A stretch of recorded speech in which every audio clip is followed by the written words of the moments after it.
Welcome back to Teen Storytime. My name is Aryn, and I am a librarian with the Hillsborough Public Library System. And today we are continuing to read The Graveyard Book by Neil Gaiman. We are reading it on ebook format, so I've got it here on my phone.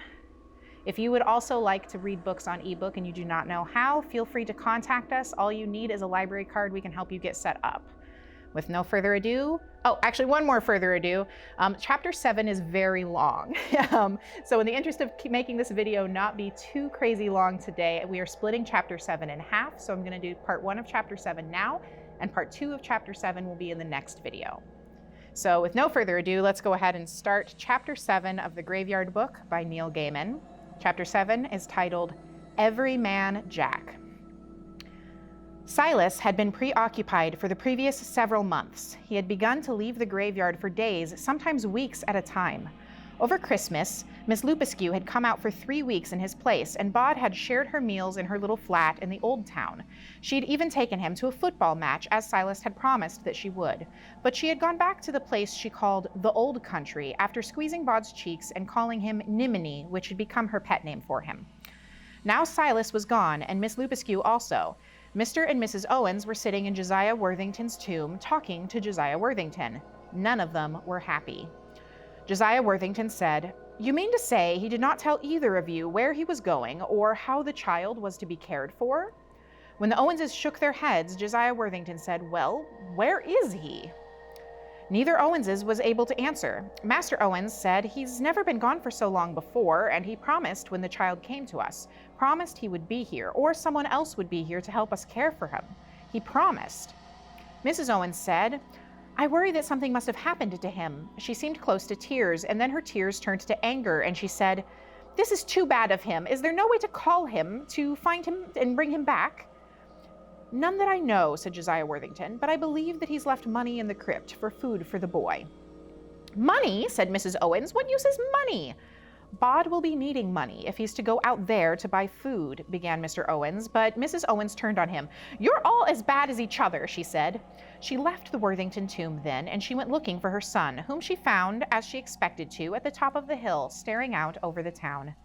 "Penny for your thoughts?" said Mrs. Owens. "You don't have a penny," said Bod. He was 14 now, and taller than his mother. "I've got 2 in the coffin," said Mrs. Owens. "Probably a bit green by now, but I've still got them right enough." "I was thinking about the world," said Bod. "How do we even know that the person who killed my family is still alive, that he's still out there?" "Silas says he is," said Mrs. Owens. "But Silas doesn't tell us anything else." Mrs. Owens said, "He means only the best for you. You know that." "Thanks," said Bod, unimpressed. "So where is he?" Mrs. Owens made no reply. Bod said, "You saw the man who killed my family, didn't you, on the day you adopted me?" Mrs. Owens nodded. "What was he like?" "Mostly, I had eyes for you. Let me see. He had dark hair, very dark, and I was frightened of him. He had a sharp face, hungry and angry all at once, he was. Silas saw him off." "Why didn't Silas just kill him?" said Bod fiercely. "You should have just killed him then." Mrs. Owens touched the back of Bod's hand with her cold fingers. She said, "He's not a monster, Bod." "If Silas had killed him back then, I would be safe now. I could go anywhere." "Silas knows more than you do about all of this, more than any of us do. And Silas knows about life and death," said Mrs. Owens. "It's not that easy." Bod said, "What was his name, the man who killed them?" "He didn't say it, not then." Bod put his head on one side and stared at her with eyes as gray as thunderclouds. "But you know it, don't you?" Mrs. Owens said, "There's nothing you can do, Bod." "There is. I can learn. I can learn everything I need to know, all I can. I learned about ghoul gates. I learned to dream walk. Miss Lupescu taught me how to watch the stars. Silas taught me silence. I can haunt. I can fade. I know every inch of this graveyard." Miss Owens reached out a hand, touched her son's shoulder. "One day," she said, and then she hesitated. One day she wouldn't be able to touch him. One day he would leave them. One day. And then she said, "Silas told me the man who killed your family was called Jack." Bod said nothing, then he nodded. "Mother?" "What is it, son?" "When will Silas come back?" The midnight wind was cold, and it came from the north. Mrs. Owens was no longer angry. She feared for her son. She said only, "I wish I knew, my darling boy. I wish I knew." Scarlett Amber Perkins was 15 and, at that moment, sitting on the upper deck of the elderly bus. She was a mass of angry hate. She hated her parents for splitting up. She hated her mother for moving away from Scotland, hated her father because he didn't seem to care that she had gone. She hated this town for being so different, nothing like Glasgow where she had grown up, and she hated it because every now and again she would turn a corner and see something and the world would suddenly become achingly, horribly familiar.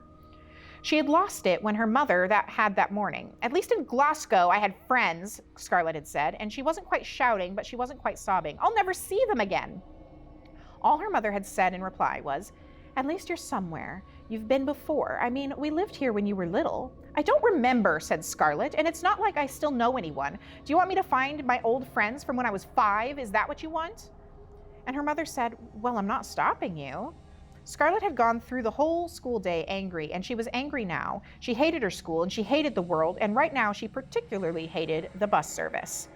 Every day when school was over, the 97 bus to the city center would take her from her school gates all the way to the end of the street where her mother had rented a small flat. She had waited at the bus stop on that gusty April day for almost half an hour and no 97 buses had appeared, so when she saw a 121 bus with City Center as its destination, she had climbed aboard. But where her bus always turned right, this one had turned left into the Old Town, past the municipal gardens in the Old Town Square, past the statue of Josiah Worthington Bart, and then crept up a winding hill lined with high houses, as Scarlett's heart sank and her anger was replaced with misery. She walked downstairs, edged forward, eyed the sign telling her not to speak to the driver when the vehicle was in motion, and said, excuse me, I wanted to go to Acacia Avenue. The driver, a large woman, her skin even darker than Scarlett's, said, you should have got the 97 then. But this goes to the city center. Eventually, but even when you get there, you'll still need to get back. The woman sighed. Best thing you can do, get off here, walk back down the hill. There's a bus stop in front of the town hall. From there, you can catch the number 4 or the 58. Both of them will take you most of the way to Acacia Avenue. You could get off by the sports center and walk up from there. You got all that? The 4 or the 58? I'll let you off here. It was a request stop on the side of the hill just past a large pair of open iron gates, and it looked uninviting and dismal.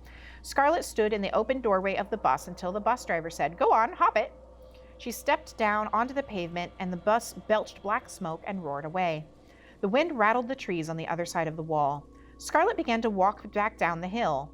This is why she needed a mobile phone, she thought. If she was so much as 5 minutes late, her mother would freak, but she still wouldn't buy Scarlett a phone of her own.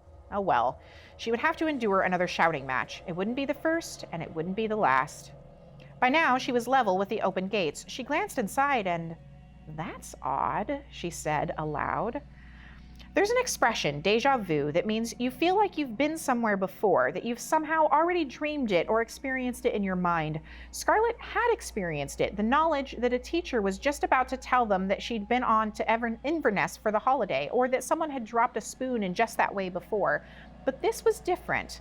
This wasn't a feeling that she had been here before. This was a real thing. Scarlett walked through the open gates into the graveyard. A magpie flew up as she walked in, a flash of black and white and iridescent green, and settled in the branches of a yew tree, watching her.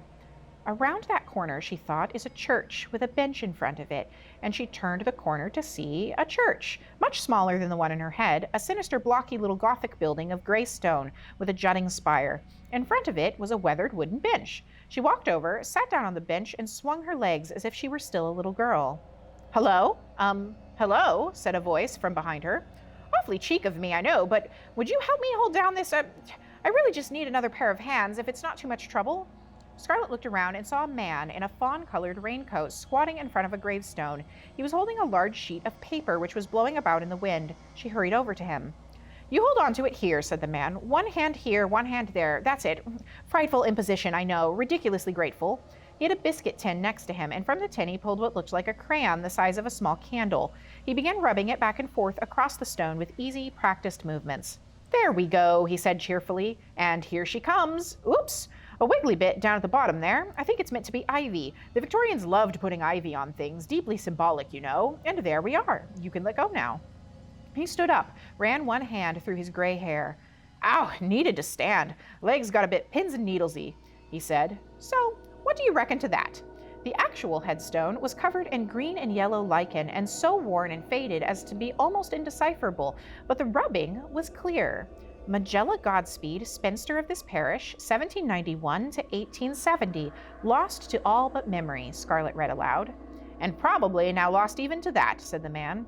His hair was thinning, and he smiled hesitantly, and blinked at her through small round glasses, which made him look a little like a friendly owl. A large raindrop splashed down on the paper, and the man hurriedly rolled it up and grabbed his tin box of crayons. Another handful of raindrops, and Scarlett picked up the portfolio the man pointed to, propped up beside a nearby gravestone, and followed him into the tiny porch of the church, where the rain could not touch them. Thank you so much, said the man. I don't really think it's going to rain much. Weather forecast for this afternoon said mostly sunny. As if in reply, the wind gusted coldly, and the rain began to beat down in earnest. I know what you're thinking, the gravestone-rubbing man said to Scarlett. You do? She said. She had been thinking, my mum will kill me. You're thinking, is this a church or a funeral chapel? And the answer is, as far as I can ascertain, that on this site there was indeed a small church, and the original graveyard would have been its churchyard. That's as long ago as 900 AD. Rebuilt and extended several times in there. But there was a fire here in the 1820s, and by that time it was already much too small for the area. People around here were using St. Dunstan's in the village square as their parish church, so when they came to rebuild here, they made it a funeral chapel, keeping many of the original features. The stained glass windows in the far wall are said to be original. Actually, said Scarlett, I was thinking that my mum is going to kill me. I got the wrong bus, and I'm already so late home. Good Lord, you poor thing, said the man. Look, I only live just down the road. You wait here. And with that, he thrust his portfolio, his tin of crayons, and his rolled-up sheet of paper into her hands, and he set off at a trot down to the gates, his shoulders hunched against the driving rain. A couple of minutes later, Scarlett saw the lights of a car and heard the sound of a car horn. Scarlett ran down to the gates, where she could see the car, an elderly green Mini. The man that she had been talking to was sitting in the driver's seat. He wound down his window. Come on, he said. Where exactly am I taking you? Scarlett stood there, the rain running down her neck. I don't take rides from strangers, she said. Quite right, too, said the man. But one good turn deserves, and all that. Here, put the stuff in the back before it gets soaked. He pulled open the passenger door, and Scarlett leaned inside and put his grave-rubbing equipment down on the back seat as best she could. Tell you what, he said, why don't you phone your mother? You can use my phone, and tell her my car's number plate. You can do it from inside the car. You're getting soaked out there. Scarlett hesitated. Rain was beginning to plaster her hair down. It was cold. The man reached over and handed her his mobile phone. Scarlett looked at it. She realized she was more afraid of calling her mother than she was of getting into the car. Then she said, I could call the police too, couldn't I? You certainly can, yes. Or you can walk home. Or you can just call your mother and ask her to come pick you up. Scarlett got into the passenger seat and closed the door. She kept hold of the man's phone. Where do you live? Said the man. You really don't have to. I mean, you could just take me to the bus stop. I'll take you home. Address? 102A Acacia Avenue. It's off the main road, a wee bit past the big sports center. You are out of your way, aren't you? Right, let's get you home. He took off the handbrake, swung the car around, and drove down the hill. Been living here long, he said. Not really. We moved here just after Christmas. We lived here when I was 5, though. Is that a brogue I detect in your accent? We've been living in Scotland for 10 years. There I sounded like everyone else, and then I came here, and now I stick out like a sore thumb. She had wanted it to sound like a joke, but it was true, and she could hear it as she said it. Not funny, just bitter. The man drove to Acacia Avenue, parked in front of the house, then insisted on coming up to the front door with her. When the door was opened, he said, Frightfully sorry, I took the liberty of bringing your daughter back to you. Obviously, you taught her well, shouldn't accept rides from strangers, but, well, it was raining, she took the wrong bus, wound up on the other side of town. Bit of a mess all around, really. Say you can find it in your heart to forgive her, and, me. Scarlett expected her mother to shout at both of them and was surprised and relieved when her mother only said, Well, you can't be too careful these days, and was Mr. a teacher, and would he like a cup of tea? Mr. said his name was Frost, but she should call him Jay, and Mr. Perkins smiled and said that he should call her Nuna, and she'd put the kettle on. Over tea, Scarlett told her mother the story of her wrong bus adventure and how she found herself at the graveyard and how she met Mr. Frost by the little church. Miss Perkins dropped her teacup. They were sitting around the table in the kitchen, so the cup didn't fall very far, and it didn't break, just spilled the tea. Miss Perkins apologized awkwardly and went and got a cloth from the sink to mop it up. Then she said, The graveyard on the hill in the old town? That one? I live over that way, said Mr. Frost. Been doing a lot of grave rubbings, and it's technically a nature reserve. Miss Perkins said, I know, thin-lipped. Then she said, Thank you so much for giving Scarlett a ride home, Mr. Frost. Each word could have been an ice cube. Then, I think you should leave now. I say, that's a bit much, said Frost amiably. Didn't mean to hurt your feelings. Was it something I said? The rubbings, they're for a local history project. It's not as if I'm, digging up bones or anything. For a heartbeat, Scarlett thought her mother was going to strike Mr. Frost, who just looked worried. But Miss Perkins shook her head and said, "Sorry, family history, not your fault." As if she was making a conscious effort, she said brightly, "You know, Scarlett actually used to play in that graveyard when she was little. This is, 10 years ago. She had an imaginary friend, too, a little boy called Nobody." A smile twitched at the corner of Mr. Frost's lips. "A ghosty?" "No, I don't think so. He just lived there. She even pointed out the tomb he lived in. So I suppose he was a ghost. Do you remember, love?" Scarlett shook her head. "I must have been a funny kid," she said.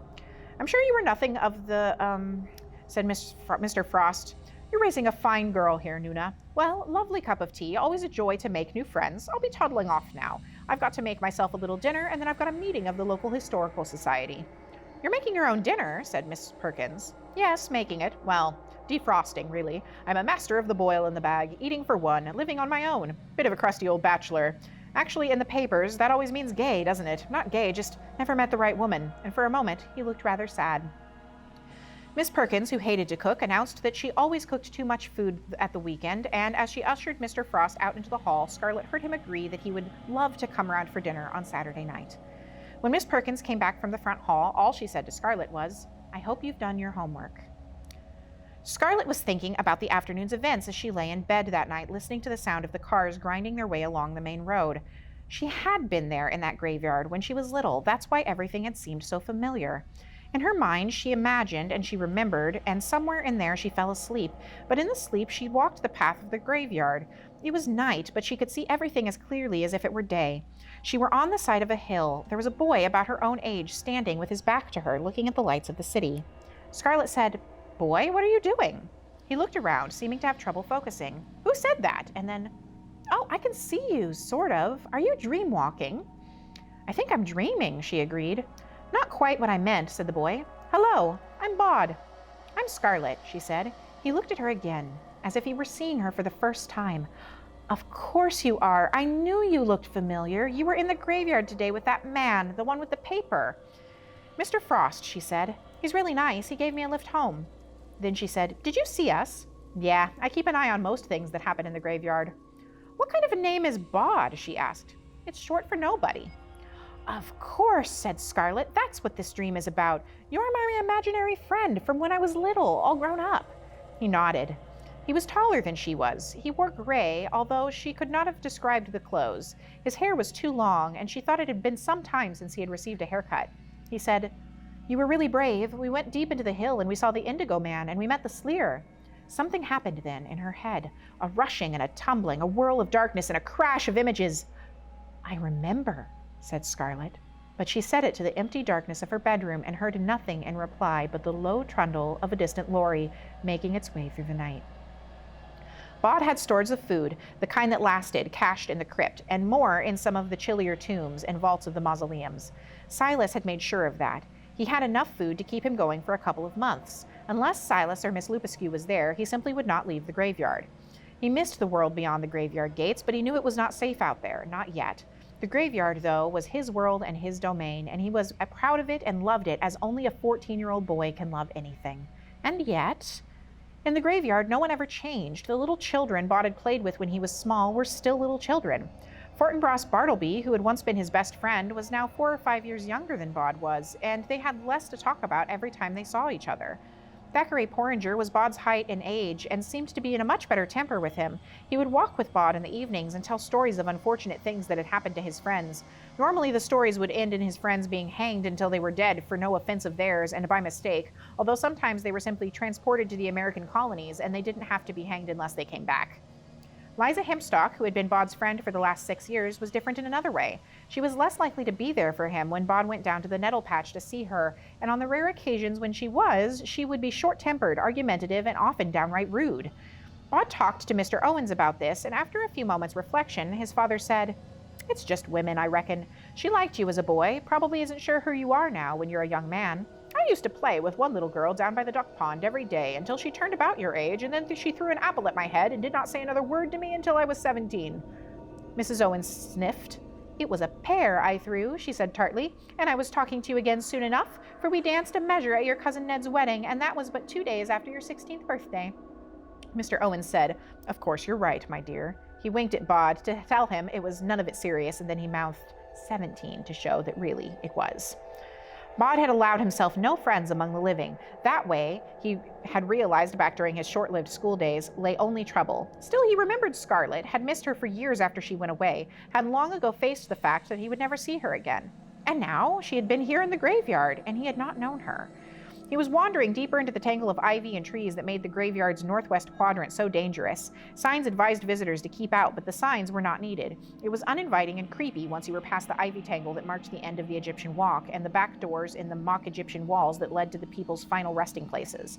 In the northwest, nature had been reclaiming the graveyard for almost 100 years, and the stones were tipped over, graves were forgotten or simply lost between the green ivy and the leaf fall of 50 years. Paths were lost and impassable. Bod walked with care. He knew the area well, and he knew how dangerous it could be. When Bod was 9, he had been exploring in just this part of the world when the soil had given way beneath him, tumbling him into a hole almost 20 feet down. The grave had been dug deep to accommodate many coffins, but there was no headstone and only one coffin down at the bottom, containing a rather excitable medical gentleman named Carstairs, who seemed thrilled by Bod's arrival and insisted on examining Bod's wrist, which Bod had twisted in the tumble, grabbing onto a root, before he could be persuaded to go and fetch help. Bod was making his way through the northwest quadrant, a sludge of fallen leaves, a tangle of ivy, where the foxes made their homes and the fallen angels stared up blindly, because he had an urge to talk to the poet. Nehemiah Trott was the poet's name, and his gravestone beneath the greenery read, "Here lies the mortal remains of Nehemiah Trott, poet, 1741 to 1774. Swans sing before they die." Bod said, "Master Trott, might I ask you for advice?" Nehemiah Trott beamed wanly. "Of course, brave boy. The advice of poets is the cordiality of kings. How may I smear unction onto your... No, not unction. How may I give balm to your pain? I'm not actually in pain. Well, there's a girl I used to know, and I wasn't sure if I should find her and talk to her or if I should just forget about it." Nehemiah Trott drew himself up to his full height, which was less than Bod's, raised both hands to his chest excitedly, and said, "Oh, you must go to her and implore her. You must call her your Terpsichore, your Echo, your Clytemnestra. You must write poems for her, mighty odes. I shall help you write them, and thus, and only thus, shall you win your true love's heart."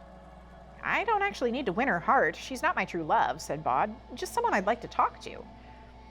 "Of all the organs," said Nehemiah Trott, "the tongue is the most remarkable, for we use it both to taste our sweet wine and bitter poison. Thus do we also utter words both sweet and sour with the same tongue. Go to her, talk to her." "I shouldn't." "You should, sir, you must. I shall write about it when the battle's lost and won."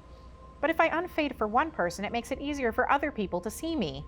Nehemiah Trott said, "Ah, list to me, young Leander, young hero, young Alexander. If you dare nothing, then when the day is over, nothing is all you will have gained." Good point. Bod was pleased with himself and glad he had thought of asking the poet for advice. Really, he thought, if you couldn't trust a poet to offer sensible advice, who could you trust? Which reminded him. "Mr. Trott," said Bod, "tell me about revenge."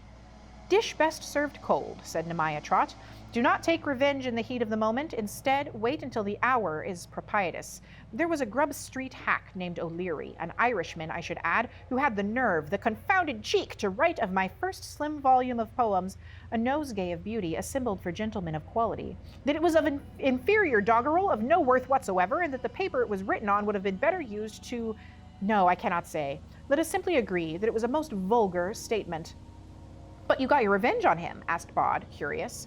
"On him and on his entire pestilent breed. Oh, I had my revenge, Master Owens, and it was a terrible one. I wrote and had published a letter, which I nailed to the doors of the public houses in London where such low scribbling folk were wont to frequent, and I explained that, given the fragility of the genius poetical, I would henceforth not write for them, but only for myself and posterity, and that I should, as long as I lived, publish no more poems for them.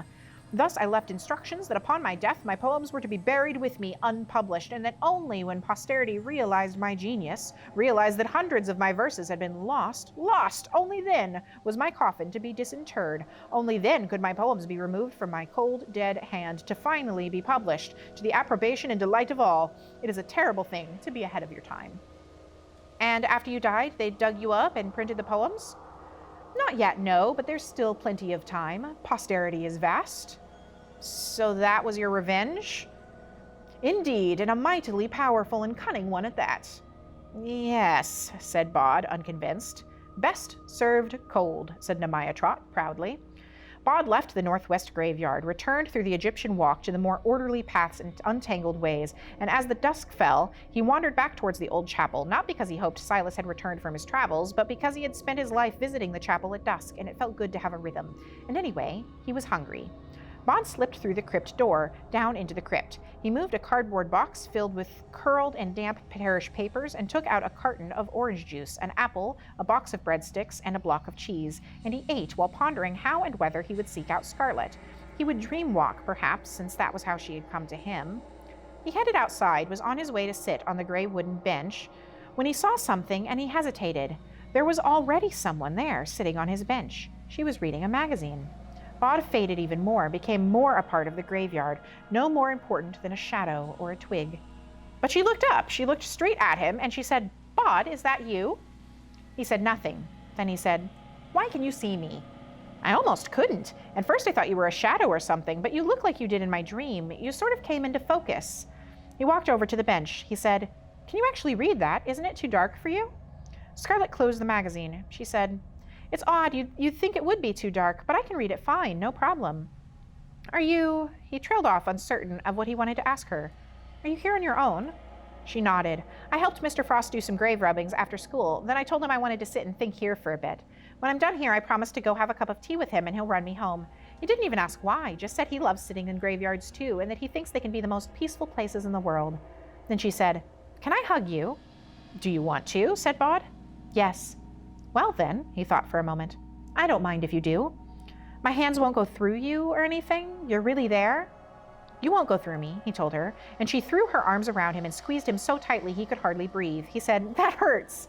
Scarlett let go. "Sorry." "No, it was nice. I mean, you just squeezed more than I was expecting. I just wanted to know if you were real. All these years I thought you were something in my head, and then I sort of forgot about you. But I didn't make you up, and you're back, and you're in my head, and you're in the world too." Bod smiled. He said, "You used to wear a sort of coat. It was orange, and whenever I saw that particular color orange, I would think of you. I don't suppose you still have that coat." "No," she said, "not for a long time. It would be a wee bit too small for me now." "Yes," said Bod, "of course." "I should go home," said Scarlett. "I thought I could come up on the weekend, though." And then seeing the expression on Bod's face, she said, "Today's Wednesday." "I'd like that." She turned to go. Then she said, "How will I find you next time?" Bod said, "I'll find you, don't worry. Just be on your own and I'll find you." She nodded and was gone.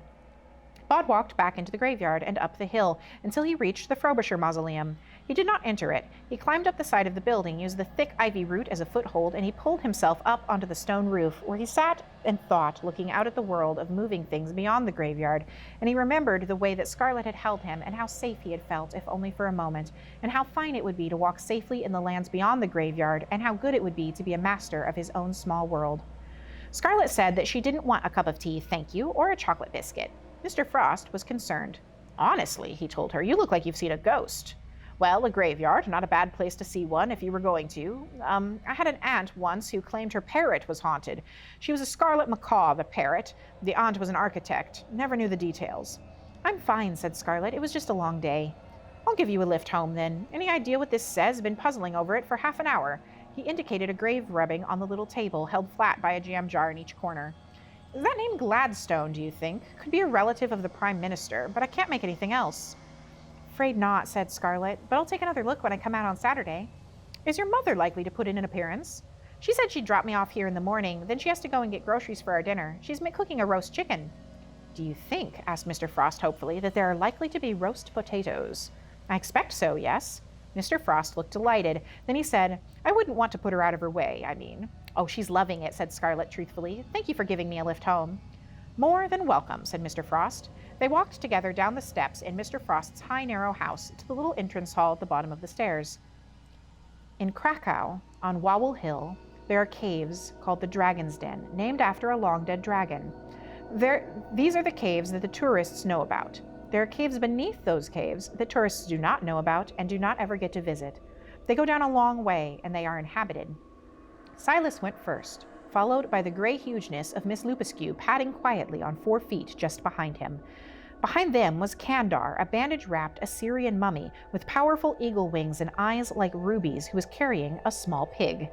There had originally been 4 of them, but they had lost Aryn in a cave far above when the Ifrit, as naturally overconfident as all of his race are, had stepped into a space bounded by 3 polished bronze mirrors and had been swallowed up into a blaze of bronze light. In moments, the Ifrit could only be seen in the mirrors, and then no longer in reality. In the mirrors, his fiery eyes were wide open, and his mouth was moving as if he were shouting at them to leave and beware. Then he faded and was lost to them. Silas, who had no problems with mirrors, had covered one of them up with his coat, rendering the trap useless. "So," said Silas, "now there are only 3 of us." "And a pig," said Kandar. "Why?" asked Miss Lupescu, with wolf tongue through wolf teeth. "Why the pig?" "It's lucky," said Kandar. Miss Lupescu growled, unconvinced. "Did Aryn have a pig?" asked Kandar simply. "Hush," said Silas. "They are coming. From the sound of it, there are many of them." "Let them come," whispered Kandar. Miss Lupescu's hackles were rising. She said nothing, but she was ready for them, and it was only by an effort of will that she did not throw back her head and howl. "It's beautiful up this way," said Scarlett. "Yes," said Bod. "So your family were all killed?" said Scarlett. "Does anyone know who did it?" "No, not that I know. My guardian only says that the man who did it is still alive, and that he'll tell me the rest of what he knows one day." "One day?" "When I'm ready." "What's he scared of? That you'd strap on your gun and ride out to wreak vengeance on the man who killed your family?" Bod looked at her seriously. "Well, obviously," he said. "Not a gun, though, but yes, something like that." "You're joking." Bod said nothing. His lips were tight pressed together. He shook his head. Then he said, "I'm not joking."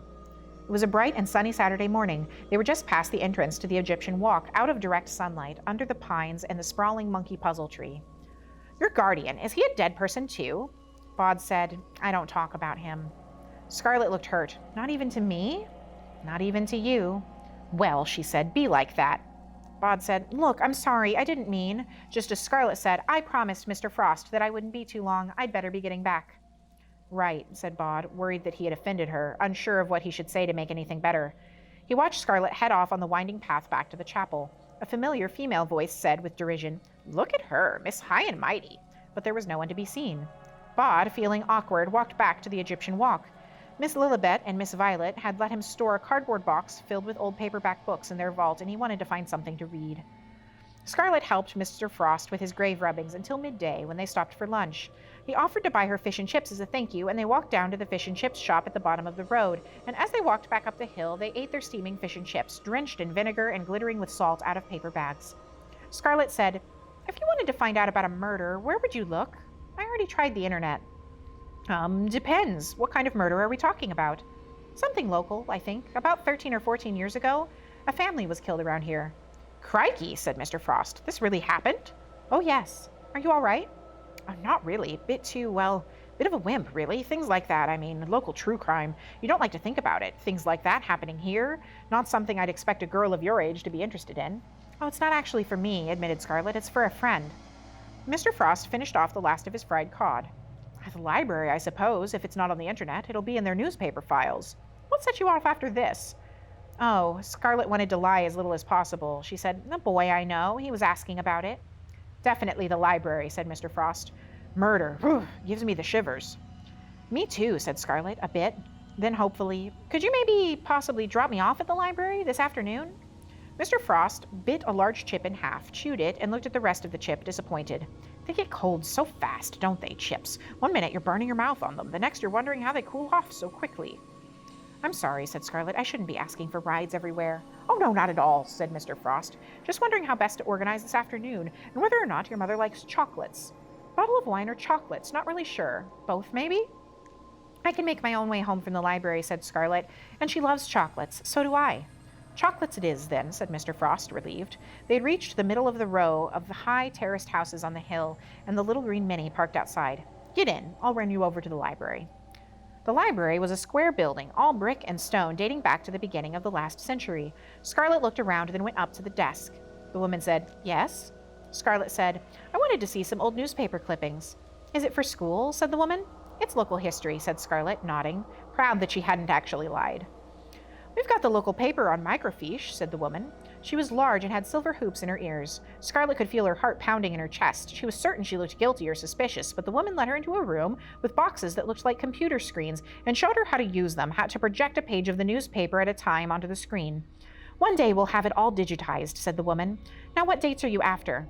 About 13 or 14 years ago, said Scarlett. I can't be more specific than that. I'll know it when I see it. The woman gave Scarlett a small box with 5 years' worth of newspapers on microfilm in it. Go wild, she said. Scarlett assumed that the murder of a family would have been front-page news, but instead, when she eventually found it, it was almost buried on page 5. It had happened in October, 13 years earlier. There was no color in the article, no description, just an understated list of events. Architect Ronald Dorian, 36, and his wife Carlotta, 34, a publisher, and their daughter Misty, 7, were found dead at 33 Dunstan Road. Foul play is suspected. A police spokesman said that it was too early to comment at this stage of their investigations, but that significant leads are being followed. There was no mention of how the family died, and nothing said about a missing baby. In the weeks that followed, there was no follow-up, and the police did not ever comment, not that Scarlett could see. But that was it. She was certain. 33 Dunstan Road. She knew that house. She'd been in it. She returned the box of microfilm to the front desk, thanked the librarian, and walked home in the April sunshine. Her mother was in the kitchen cooking, not entirely successfully, judging from the smell of burnt bottom of the saucepan that filled most of the flat. Scarlett retreated to her bedroom and opened the windows wide to let the burnt smell out. Then she sat on her bed and made a phone call. Hello, Mr. Frost? Scarlett, everything's still all right for this evening. How's your mother? Oh, it's all under control, said Scarlett, which is what her mother had said when she asked. Mr. Frost, how long have you lived at your house? How long? About 4 months now. How did you find it? Estate agent's window. It was empty and I could afford it. Well, more or less. Well, I wanted something within walking distance of the graveyard, and this is perfect. Mr. Frost, Scarlett wondered how to say it, and then just said it. About 13 years ago, 3 people were murdered in your house, the Dorian family. There was silence at the other end of the phone. Mr. Frost, are you there? Still here, Scarlett. Sorry. Not the sort of thing you expect to hear. It's an old house. I mean, you expect that things happened a long time ago, but not, well, what happened? Scarlett wondered how much she should tell him. Then she said, there was a little piece on it in an old newspaper. It only gave the address and nothing else. I don't know how they died or anything. Well, good Lord. Mr. Frost sounded more intrigued by the news than Scarlett could have expected. This, young Scarlett, is where we local historians come into our own. Leave it with me. I'll find out everything I can and report back. Thank you, said Scarlett, relieved. I assume this phone call is because if Nuna thought there were murders going on in my home, even 13-year-old ones, you'd never be allowed to see me or the graveyard again. So, I suppose I won't mention it unless you do. Thank you, Mr. Frost. See you at 7, with chocolates. Dinner was remarkably pleasant. The burnt smell had gone from the kitchen. The chicken was good. The salad was better. The roast potatoes were too crispy, but a delighted Mr. Frost had proclaimed that this was exactly how he liked them, and had taken a second helping. The flowers were popular. The chocolates, which they had for dessert, were perfect, and Mr. Frost sat and talked then and watched television with them until about 10 p.m., when he said he needed to get home. Time, tide, and historical research wait for no man, he said. He shook Nuna's hand with enthusiasm, winked at Scarlett conspiratorially, and was out the door. Scarlett tried to find Bod in her dreams that night. She thought of him as she went to sleep, imagined herself walking the graveyard looking for him. But when she did dream, it was of wandering around Glasgow city centre with her friends from her old school. They were hunting for a specific street, but all they found was a succession of dead ends, one after another. Deep beneath the hill in Krakow, in the deepest vault beneath the caves that they call the Dragon's Den, Miss Lupescu stumbled and fell. Silas crouched beside her and cradled Miss Lupescu's head in his hands. There was blood on her face, and some of it was hers. You must leave me, she said. Save the boy. She was halfway now, halfway between Grey Wolf and woman, but her face was a woman's face. No, said Silas, I won't leave you. Behind him, Kandar cradled its piglet like a child might hold a doll. The mummy's left wing was shattered, and it would never fly again, but its bearded face was implacable. They will come back, Silas, Miss Lupescu whispered. Too soon, the sun will rise. Then, said Silas, we must deal with them before they are ready to attack. Can you stand? Da, I am one of the hounds of God, said Miss Lupescu. I will stand. She lowered her face into the shadows, flexed her fingers. When she raised her head again, it was a wolf's head. She put her front paws down on the rock and laboriously pushed herself into a standing position, a gray wolf bigger than a bear, her coat and muzzle flecked with blood. She threw back her head and howled a howl of fury and of challenge. Her lips curled back from her teeth, and she lowered her head once more. Now, growled Miss Lupescu, we end this. Late on Sunday afternoon, the telephone rang. Scarlett was sitting downstairs, laboriously copying faces from the manga she'd been reading onto scrap paper. Her mother picked up the phone. Funny, we were just talking about you, said her mother, although they hadn't been. It was wonderful, her mother continued. I had the best time. Honestly, it was no trouble. The chocolates, they were perfect. Just perfect. I told Scarlett to tell you, anytime you want a good dinner, you just let me know. And then, Scarlett? Yes, she's here. I'll put her on. Scarlett? I'm just here, Mum, said Scarlett. You don't have to shout. Then she took up the phone. Mr. Frost? Scarlett! He sounded excited. The thing we were talking about, the thing that happened in my house? You can tell this friend of yours that I found out, Listen, when you said a friend of yours, did you mean it in the sense of we're actually talking about you, or is this a real person? If it's not a personal question. I've got a real friend who wants to know, said Scarlett, amused. Her mother shot her a puzzled look. Tell your friend that I did some digging. Not literally, more like rummaging. Well, a fair amount of actual looking around, and I think I might have unearthed some very real information. Stumbled over something hidden. Well, not something I think I should spread around. I found things out. Like what? Asked Scarlett. Look, don't think I'm mad, but well, as far as I can tell, 3 people were killed. One of them, the baby, I think, wasn't. It wasn't a family of 3, it was a family of 4. Only 3 of them died. Tell him to come and see me, your friend. I'll fill him in. I'll tell him, said Scarlett. She put down the phone, her heart beating like a snare. Bod walked down the narrow stone stairs for the first time in 6 years. His footsteps echoed in the chamber inside the hill. He reached the bottom of the steps and waited for the sleer to manifest, and as he waited, but nothing appeared, nothing whispered, nothing moved. He looked around the chamber, untroubled by the deep darkness, seeing as the dead see. He walked over to the altar stone set in the floor where the cup and the brooch and the stone knife sat. He reached down and touched the edge of the knife. It was sharper than he had expected, and it nicked the skin of his finger. It is the treasure of the sleer, whispered a triple voice, but it sounded smaller than he remembered, more hesitant. Bod said, You're the oldest thing here. I came to talk to you. I want advice. A pause. Nothing comes to the sleer for advice. The sleer guards, the sleer waits. I know, but Silas isn't here, and I don't know who else to talk to. Nothing was said, just a silence in reply that echoed of dust and loneliness. I don't know what to do, Bod said honestly. I think I can find out about who killed my family, who wanted to kill me. It means leaving the graveyard, though. The sleer said nothing. Smoke tendrils twined slowly around the inside of the chamber. I'm not afraid of dying, said Bod. It's just so many people I care for have spent so much time keeping me safe, teaching me and protecting me. Again, silence. Then he said, I have to do this on my own. Yes. That's all then. Sorry I bothered you. He whispered into Bod's head then, in a voice that was sleek, insinuating, glide. The sleer was set to guard the treasure until the master returned. Are you our master? No, said Bod. And then, with a hopeful whine, will you be our master? I'm afraid not. If you were our master, we could hold you in our coils forever. If you were our master, we would keep you safe and protect you until the end of time, and never let you endure the dangers of the world. I am not your master. No. Bod felt the sleer writhing through his mind. It said, then find your name. And his mind was empty, and the room was empty, and Bod was alone. Bod walked back up the stairs carefully yet quickly. He had come to a decision and needed to act fast while the decision still burned in his mind.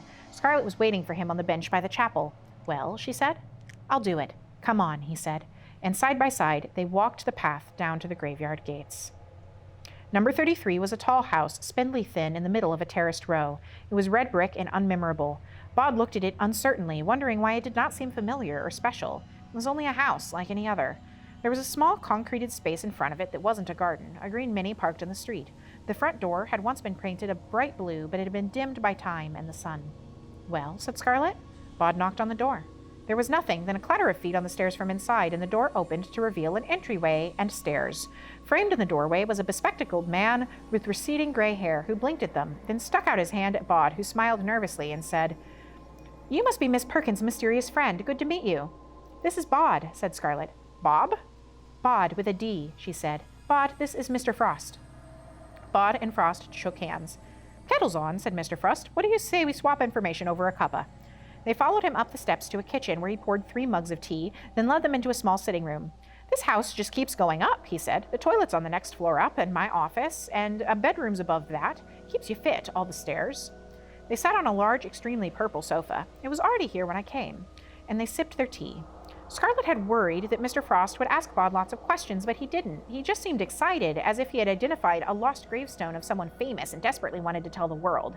He kept moving impatiently in his chair, as if he had something enormous to impart to them, and not blurting it out immediately was a physical strain.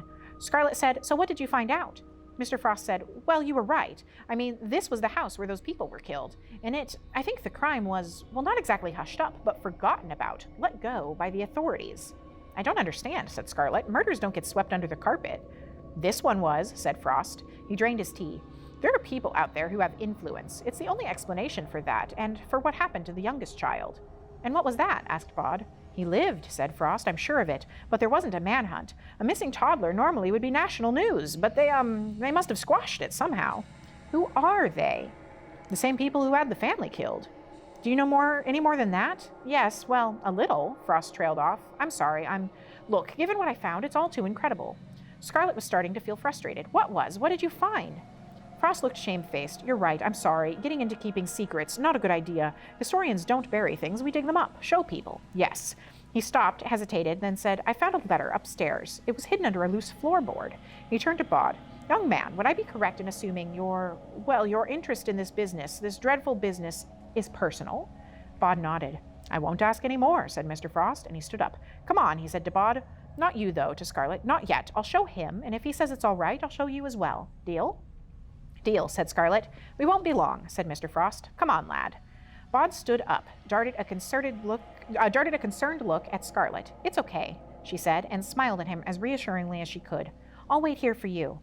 She watched their shadows as they walked out of the room, up the stairs. She felt nervous but expectant. She wondered what Bod would learn, and was happy that he would learn it first. It was his story, after all. It was his right. Out on the stairs, Mr. Frost led the way. Bod looked around as he walked towards the top of the house, but nothing seemed familiar. It all seemed strange. All the way at the very top, said Mr. Frost. Then they walked up another flight of stairs. He said, you don't have to answer if you don't want to, but, you're the boy, aren't you? Bod said nothing. Here we are, said Mr. Frost. He turned the key in the door at the top of the house, pushed it open, and they went inside. The room was small, an attic room with sloping ceiling. 13 years before, it had held a crib. It barely held the man and the boy. Stroke of luck, really, said Mr. Frost, under my own nose, so to speak. He crouched down, pulled back the threadbare carpet. So you know why my family were murdered? Asked Bod. Mr. Frost said, It's all in here. He reached down to a short length of floorboard and pushed until he was able to lever it out. This would have been the baby's room, said Mr. Frost. I'll show you the only thing we don't know is just who did it. Nothing at all. We don't have the tiniest clue. We know he has dark hair, said Bod, in the room that had once been his bedroom, and we know that his name is Jack. Mr. Frost put his hand down into the empty space where the floorboard had been. It's been almost 13 years, he said. And hair gets thin and goes gray in 13 years. But yes, that's right. It's Jack.